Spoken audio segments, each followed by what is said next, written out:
E deu Mengão na ação, o Flamengo venceu o Atlético Mineiro. Foi um jogo meio que truncado, mas o Flamengo jogou muito bem essa partida. Acho que perdeu muitos lances, muitos gols.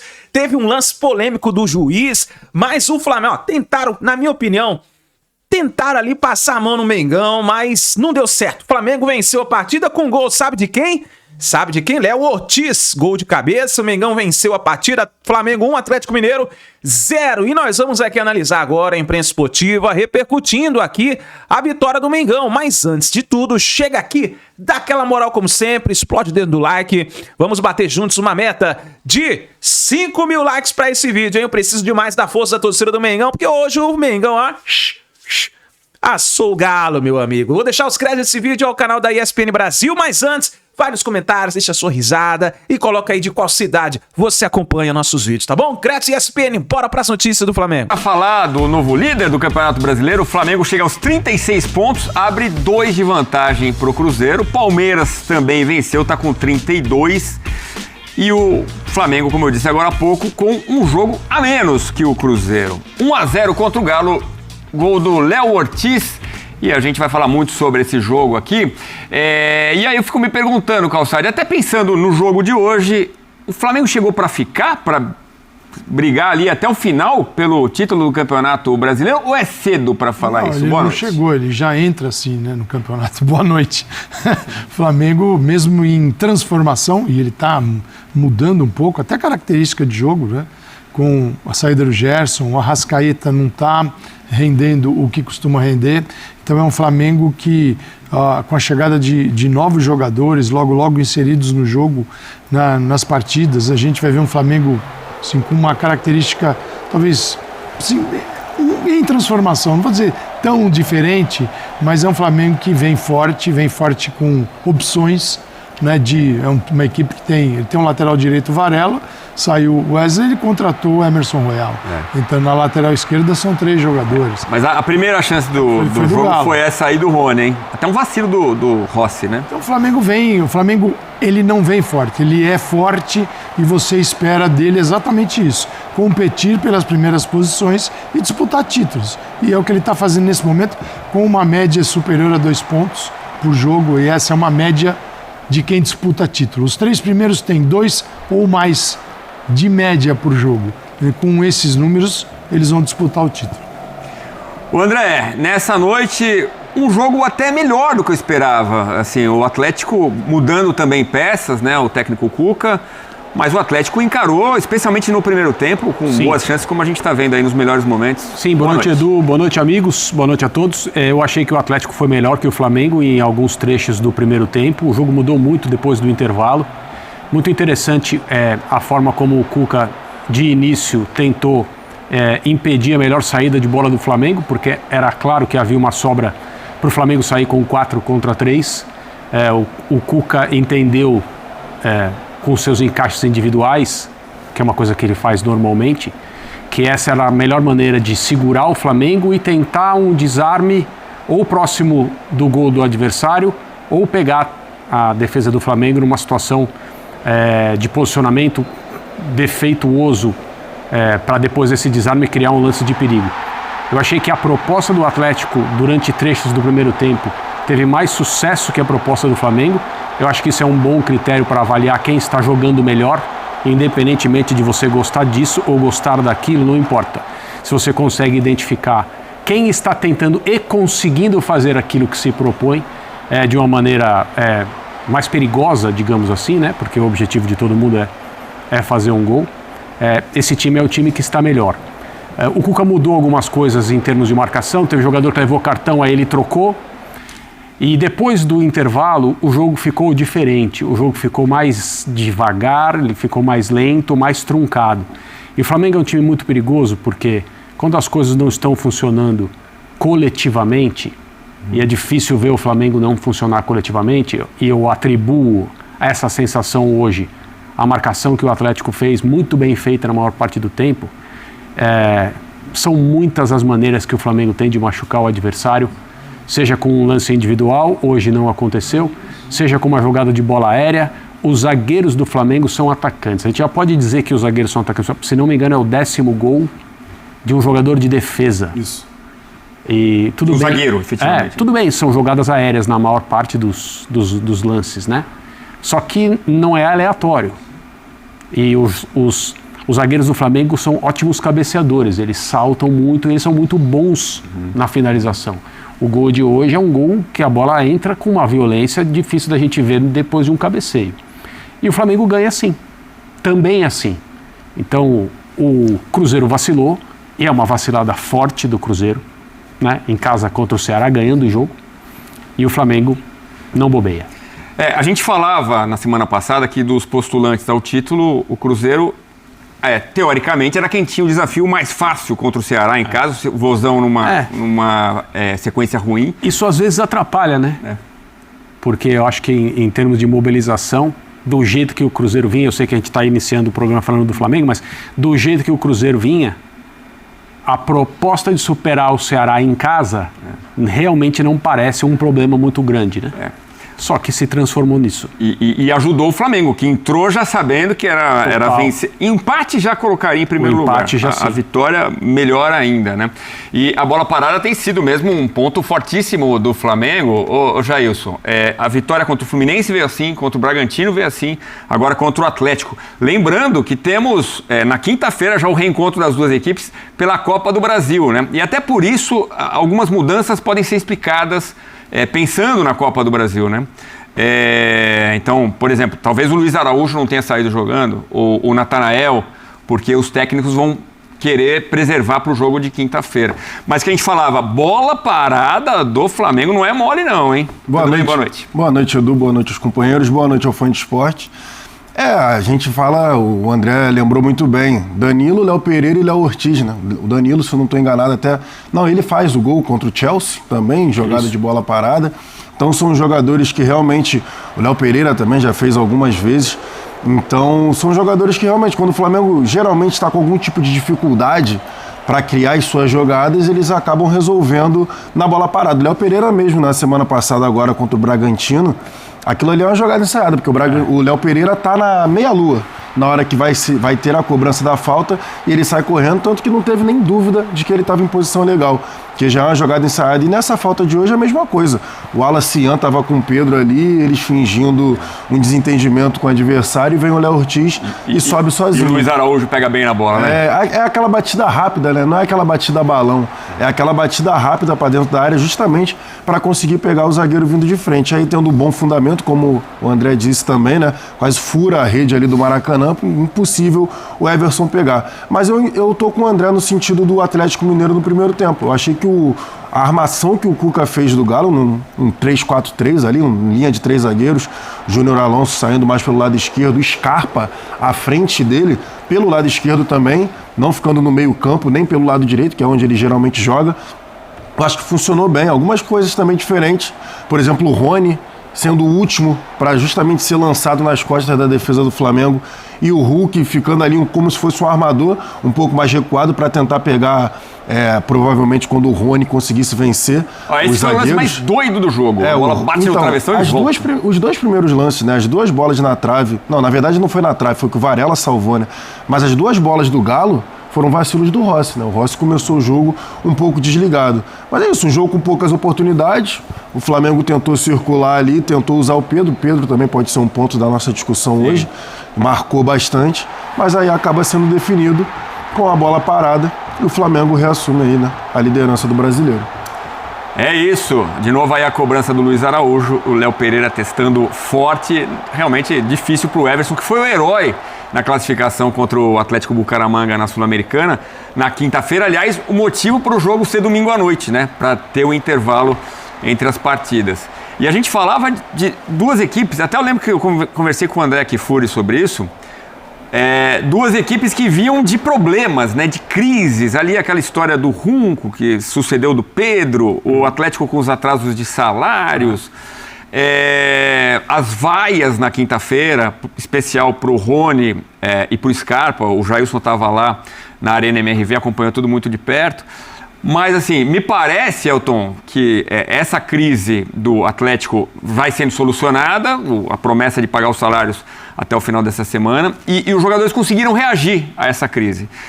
E o caso Pedro também parece ter ficado para trás. Mais uma vez ele sai escalado como titular do Felipe Luiz. As crises tentando ficar de lado os dois times e fazendo um jogo legal, como a gente viu. Boa noite. É isso, Edu. Boa noite para você.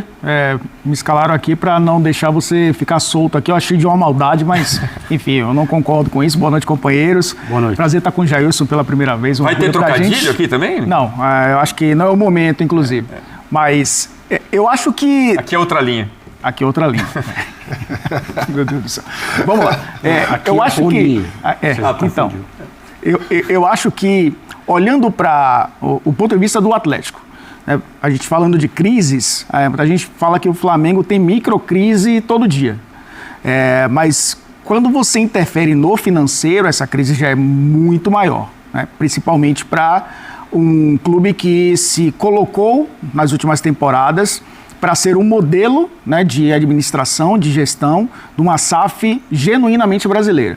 E a gente sabe que, no fim das contas, defeitos acontecem em associação e SAF brasileiras. E a gente já viu isso acontecer aqui no Brasil. Mas, olhando para esses dois jogos, e você tem razão, né, a gente vê um Atlético ignorando, entre aspas, tudo isso e dentro de campo tentando jogar. Só que é um Atlético que, desde a volta do futebol brasileiro no Mundial, é um time extremamente dependente do Hulk. O Hulk fez gol olímpico, o Hulk fez gol de falta, o Hulk fez gol de pênalti, pênalti em tempo normal, pênalti em cobranças, né, de penalidades, como aconteceu no jogo contra o Bucaramanga. É um time que o ataque não tem funcionado como o potencial dos jogadores mostra pra gente, né?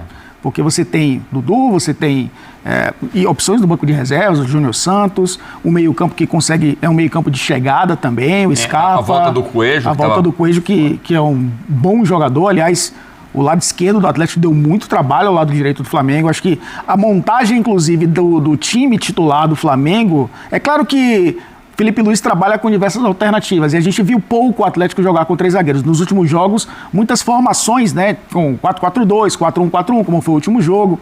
Jogou no 4-3-3 contra o Bahia, jogou no 4-5-1 no jogo anterior. Então é um time que tem variado, mas sempre com linha de 4. Esses três homens, né, com o Scarpa aberto de um lado, principalmente, né, fazendo essa função aberto de um lado, o Coelho quase que como um ponta, mas muitas vezes dobrando como um ala também. A montagem do time do Flamengo, que superou essa crise do Pedro, foi muito mais para tentar construir do que abrir a defesa do Atlético, né? Porque você tem o Bruno Henrique de um lado, muitas vezes trocando até de posição, né, com o Arrascaeta caindo mais pelo lado esquerdo. Do lado direito, um cara que não é o titular da posição na ponta direita, que é o Gonzalo Plata, que muitas vezes jogou com falso 9 também. Um ataque muito móvel para tentar abrir essa defesa. Eu achei interessante porque a gente está falando de um Flamengo que tem encontrado soluções para vencer jogos difíceis. Porque a gente sempre fala que a bola parada do Palmeiras é espetacular, mas o Flamengo está construindo um repertório. Mas eu também vejo um Flamengo tentando jogar de uma maneira diferente, de acordo com o adversário, com as peças que tem no banco de reservas. E eu acho que esse ataque muito móvel, por mais que o Pedro fosse o cara um pouco mais fixo, também traz um leque de opções para uma temporada onde o Flamengo tem 3 títulos a disputar. Agora, dá para garantir quem é o titular do Flamengo? Porque, assim, o Felipe Luiz vai mexendo as peças, né? Vai trocando os pontas. O Pedro... Aliás, eu queria saber de vocês a opinião daqui a pouco sobre o Pedro, né? Já a gente vai para o Maracanã também ouvir o Felipe Luiz. Se correspondeu, se não correspondeu. Mas queria falar sobre isso. Como o Felipe Luiz mexe as peças e, às vezes, é até difícil falar o 11 titular, né, Jairson? Não... Tem um time titular, sim, só que é porque as peças agora estão mais parelhas. Então, o Plata é reserva. Então, o Plata, hoje, ele é reserva por conta da volta do Pedro, porque ele estava utilizando o Plata e o Bruno Henrique, né, em muitas ocasiões ali na frente. Como o Pedro está de volta, ele tende a botar o Pedro. Então, essa é a questão. Henrique. E o Pedro é titular, então? Na função de 9 só tem o Pedro. O elenco do Flamengo, para mim, ele coloca o Juninho, mas é outro perfil, mas ele coloca o Juninho por ali também. Mas na função de camisa 9 mesmo, só tem o Pedro. no elenco do Flamengo. O Juninho é um cara que faz a função, mas não corresponde. Ele bota o Bruno Henrique ali também, o próprio Plata, como você bem falou, também entra por ali. Mas o Plata é um cara que joga mais na movimentação, joga um pouco mais aberto. O Felipe Luiz, eu sinto que ele vai tentar testar alguns jogadores na função do Gerson, que é a função ali aberta pelo lado direito, que é a função, para mim, que está em aberto ainda, né, nesse time do Flamengo. Então, assim, eu acho que ele vai tentar descobrir um jogador para jogar por ali. O Luiz Araújo pode ser esse cara, até porque o Luiz Araújo estava jogando muito bem. Mas acho que o Felipe Luiz ele vai dosando. Por exemplo, você estava falando de minutagem, hoje ele deu uma segurada no Luiz Araújo em relação ao tempo de jogo. O próximo para mim é o Jorginho. Os últimos 4 jogos, o Jorginho jogou 90 minutos. O Jorginho se apresentou, É isso. treinou, impressionou bem, Não saiu jogou como titular o Mundial, não saiu mais do time e joga todas. Exatamente. E o tempo todo, os 90. Isso. E uma questão em relação a ele era, olha, o futebol brasileiro é diferente, calma aí, né? Ele não está acostumado com jogos intervalados, assim, com pouco tempo de descanso. O Flamengo vai precisar cuidar dele. Eu continuo achando que tudo isso é verdade. Mas acho que pouca gente imaginava que ele ia chegar Engatado. e estrear da forma que estreou, porque assim, ele de fato comanda o Flamengo em campo, né? É uma coisa assim, um jogador que tem uma visão para jogar e uma inteligência para tomar decisão, são habilidades Tem um raras. contra-ataque que ele salva com o carrinho, Isso. que é uma visão de jogo Isso. espetacular. Claro, porque aí é uma questão de posicionamento, né? Ele é um cara que joga, às vezes até bastante recuado, vendo os dois times à sua frente, então ele é um marechal mesmo, sabe assim, uma coisa de comando. É muito interessante ver, porque ele é muito bom jogador. Eu acho, André, Agora, que... desculpa, tem Copa do Brasil, né? Sim. De novo, contra o Atlético. Viagem para Fortaleza para contra o enfrentar o Atlético. Ceará. Primeiro jogo de novo no Maracanã, quinta-feira. Ele já sabe o que vai acontecer. Talvez ele já... Luiz. O Felipe já sabe, a gente não. É mais do mesmo que a gente viu hoje. Não há motivo do Cuca alterar a forma de jogar. A gente não tá, hoje, se fosse 5-0 ou 1-0, são 3 pontos. Sim. Na Copa do Brasil fez diferença. Claro. E o Galo veio com uma formação para não deixar o Flamengo ter superioridade no setor que ele se organiza bem. E não deixar o Jorginho também administrar o jogo numa posição um pouquinho mais recuada, mas que ele enxerga tudo. Tudo. Mas em relação a ele, Calçade, se ele jogar contra o Atlético Mineiro na Copa do Brasil, ele não vai jogar a volta, né? Ou talvez ele não jogue Não joga no fim de semana. Porque assim, o cara parece que ele tem direto. 20 anos. Eu fui até estar pegando a minutagem, os últimos 90 minutos. Isso aí. Então, acho que o copo meio vazio dele virou meio cheio, porque a temporada dele na Inglaterra não foi de muitos minutos. Sim. Então, acho que isso também ajuda ele a ter um pouco mais de E também tem a tanque cheio, necessidade né? do Flamengo, do próprio Felipe Luiz na posição, né? Porque Sim. perde o Pulgar machucado e o De La Cruz não consegue ter uma sequência também. E a gente não... Aí o clube, não sei se o clube vai divulgar isso, mas tem jogador que tem uma recuperação, mesmo com a idade mais avançada, assim, muito melhor do que às vezes um jovem. Então ele tem essa capacidade de regenerar. Outros têm dificuldade, né? Aparentemente ele está num caminho extraordinário, mas para a Copa do Brasil, eu imagino que o Flamengo hoje assim, a gente pode errar, mas se você tem que tirar o Jorginho, tiraria do jogo de hoje, não do jogo da semana que vem, na Copa do Brasil, porque o Brasileirão é longo ainda. E a Copa do Brasil Talvez você não pode ficar pelo caminho. Talvez a conversa seja contra o Ceará. Exatamente. Agora, se a gente está falando aqui do Jorginho, baita contratação, daqui a pouco a gente vai ver, inclusive, a apresentação do Emerson Royal e do Saul, né? Que já foram apresentados para a nação. Agora, o Arrascaeta ficou devendo, Calçado? Ele não tá jogando o que ele poderia jogar. A gente pode, se quiser atribuir a ausência do Gerson, não deixa de ser um bom motivo para explicar. Mas o Arrascaeta já mostrou que ele tem condição, independentemente do time que está escalado, está no entorno dele, de jogar mais. E eu vejo ele um pouquinho abaixo do que ele pode jogar. Acho que não só hoje, né? Já tem uma sequência. Não, ele já vem. Né? É isso aí, nação. Tá aí as últimas informações do Flamengo. Então, o Mengão venceu o Atlético Mineiro 1-0 com gol do Léo Ortiz. E eu vou dizer pra vocês uma coisa, hein? Vai vir outro couro pela frente. Quinta-feira é pela Copa do Brasil, hein? Mas vamos fazer o seguinte, vamos dar uma olhada como que tá a tabela do Campeonato Brasileiro. Olha só. Nação, nesse momento o Flamengo está na liderança com 36 pontos, 16 partidas, uma partida menos que o Cruzeiro, que é o segundo colocado, com 34 pontos, que hoje perdeu para o Ceará. Aí tá o Palmeiras com 32 pontos, tem 15 partidas.